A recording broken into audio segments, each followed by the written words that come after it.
little girl, I loved to hand make cards for my parents. I always liked to tell them how much I loved them and show my affection with these handmade cards. And I used to put my signature butterflies and flowers all over them. You know, I did the same kind of butterfly and the same kind of flower every time. Not long ago, I was going through a stack of scrapbooks that my mother had so, carefully saved and put together when I came across one of these signature cards that I had made. And there it was, my butterflies and flowers. As I was looking at it, I noticed at the bottom of the page, written in yellow pencil, were these words: I feel like we are somebody important, and I know that we are. When my eyes dropped to those words, I thought, what in the world was I thinking as a little girl? I feel like we're someone important, and I know that we are.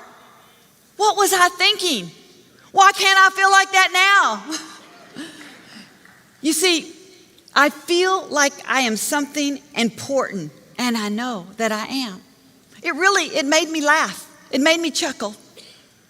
But you know what? I couldn't let those words slide by. They kept going through my mind the next day and the next day, because I thought, what was I thinking? And then it was as if I realized inside of every single one of us is the voice of God saying, you are made in my image. You are valuable, you are significant, and you are important in this life. You see, inside of every one of us, there is a voice that is speaking out value, significance, and importance. But sometimes life tries to change and drown out that voice. It tries to devalue us. Unfair things happen. People talk about you. Somebody walks out on your life. Struggles, problems, they distort that voice. They try to speak louder than that voice. I realize though, God has put that in each and every one of us.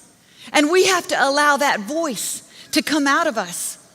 Because see, it doesn't matter what we think. It matters who we are. You may feel insignificant, but God sees you as valuable. He sees you as important to His plan. You see, it doesn't matter how we feel. It doesn't change the value of our life in the eyes of God. I have this nice, crisp $100 bill. Isn't it pretty? It doesn't look like it's been handled much. It doesn't look like it's been spent a whole lot. It's beautiful, isn't it? Does anybody want it? Who wants this $100 bill? Anybody? Here you go. Here you go. Oh, sorry, my sweet lady. Of course you want that beautiful $100 bill. It's pristine. It's amazing, isn't it? And it'll spend well. Oh, don't worry. I have another one. Oh, but this one looks like it. I'm sorry. Just a minute. It looks like it's been in the washer and the dryer. It's not so pretty. You probably don't want this one. This one's all ugly and messed up. No? You think anybody want, you want this one? All right, my sweet sister was there. I'm sorry. Of course you want that $100. It doesn't matter what it looks like. It holds tremendous value. Doesn't matter if life has put some wrinkles in you. It doesn't matter if you feel like you've gone through the ringer. You have value, and you have importance, and you have significance today.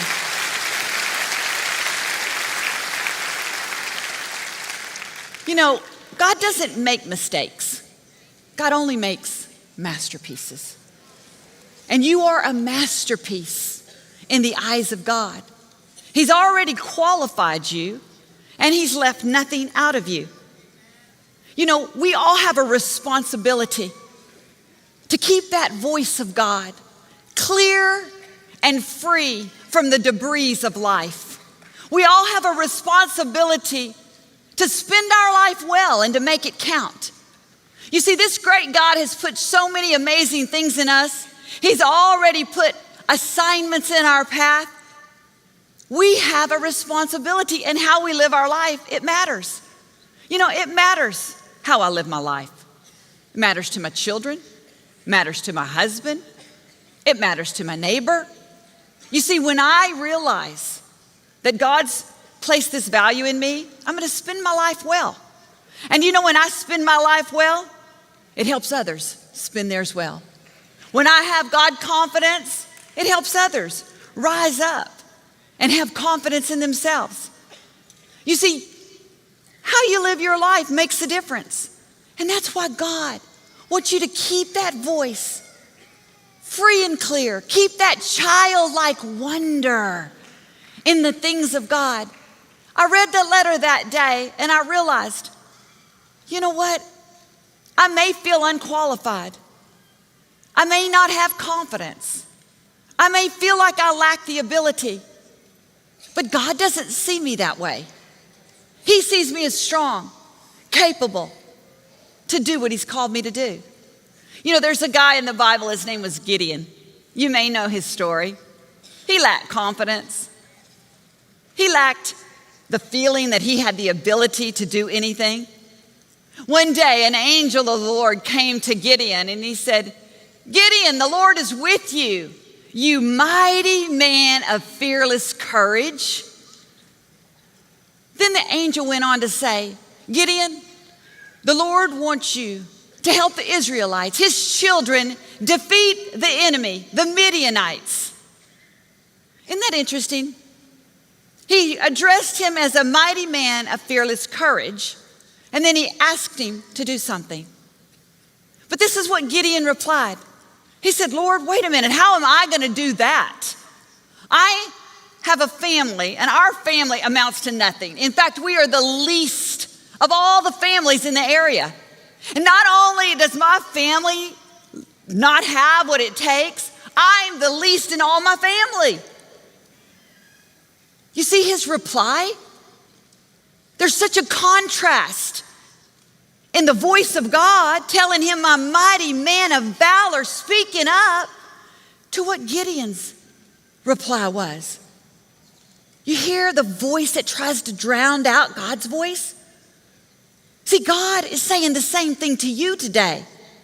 Whatever's in front of you, He's calling out those things that you are, that you have on the inside of you.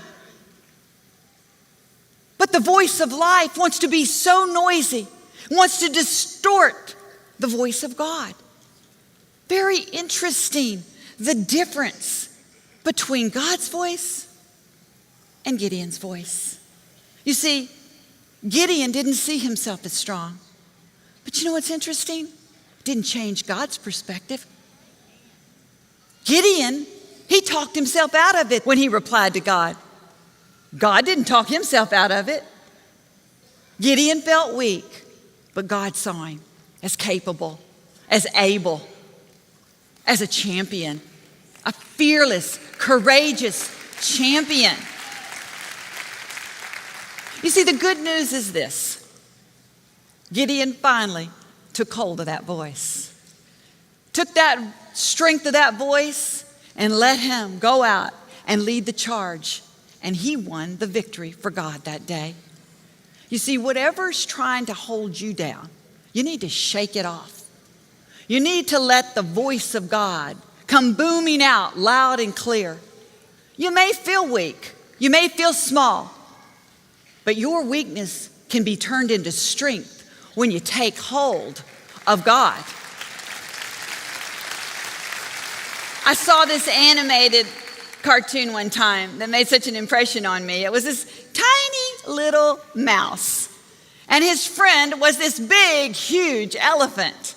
And they were about to cross this thatched bridge that was high in the air.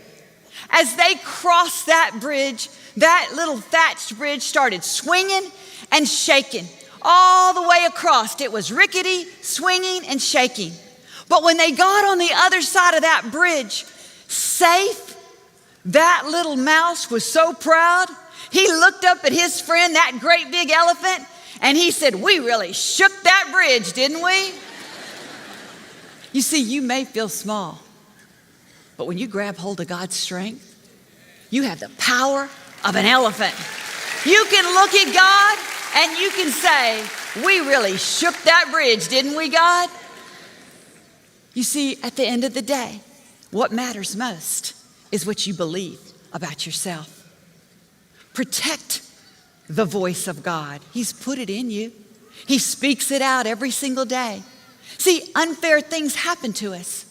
God said in this world there'll be trouble, but you be a good cheer because you got an overcomer in you. You got an overcomer in you. You are a mighty man, a mighty woman, a valor. Don't lose that childlike awe and wonder. Go out of here today and shake some bridges with God. Amen? Amen. He's an awesome God. Your partnership makes this ministry possible. Your faithful and consistent monthly support makes you a champion of hope. The vision of Joel Osteen Ministries is to use every avenue available to present the hope of Jesus Christ to people everywhere. We know it is this hope and the transforming power of the gospel that makes an eternal difference in people's lives. To partner with Joel Osteen Ministries, visit joelosteen.com/partner today.